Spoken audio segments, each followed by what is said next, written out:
friends. Today we are continuing with Module 4, the continents, what makes the world fascinating. Remember, fascinating means extremely interesting. And today is the last lesson of lessons 1 through 8 that had this same focusing question. What interesting things can people do in Europe and Asia?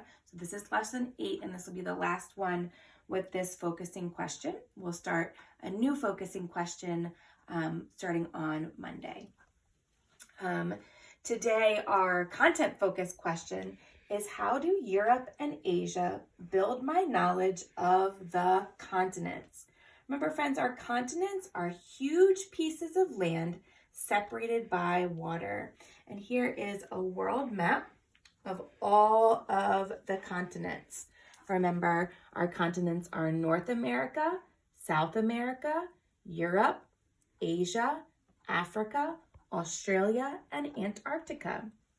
But today, we're going to focus on this short lesson on how our knowledge of Europe and Asia build our knowledge of all of the continents, of our study of the world.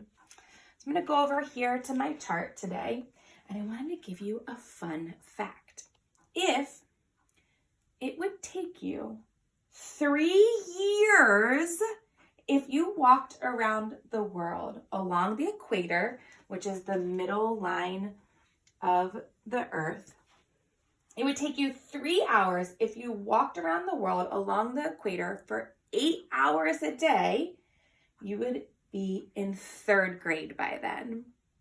And you'd have to be a really good swimmer because there would be some water to cross if you were crossing the ocean there.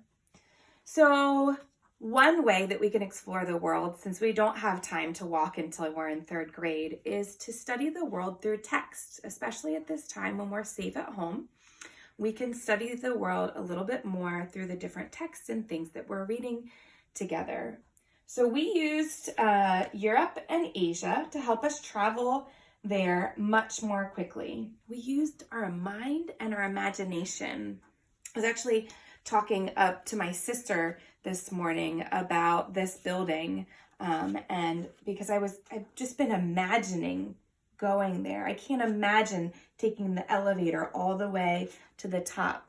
So thinking about the things that we've learned in these texts, using our imagination, thinking about them deeper, helps us understand the continents even better. And remember, continuing to talk about the things that we have learned in these books helps us remember what we've learned, right? So maybe you're thinking, oh, Mrs. Morgan, why are we reading Europe again? Why are we reading Asia again? We already read it. We've talked about it. Well, talking about things over and over again helps you remember them. So hopefully this will be a lifelong lesson for you, remembering the different things on these continents. And we learned a lot of different things to do in both of those continents, right? We made a chart. We discussed the things that we could do in both Europe and in Asia. I think that in Europe, I talked about really wanting to go see the castles, or in Asia, wanting to go see the Burj Khalifa, that really, really super tall building. We also learned in the last 8 lessons how to write opinion statements, telling the reader of your writing or the listener to your speaking your opinion, what you thought or felt about the different question that was being asked. Remember, we used part of that question to give the answer or our opinion. And some of you guys did a great job sending me your opinion. I love hearing your opinion.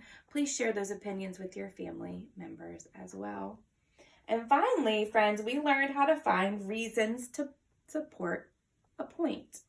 In Europe, Rebecca Hirsch said that it was an interesting place, and then there was evidence from the text that proved that it is actually an interesting place.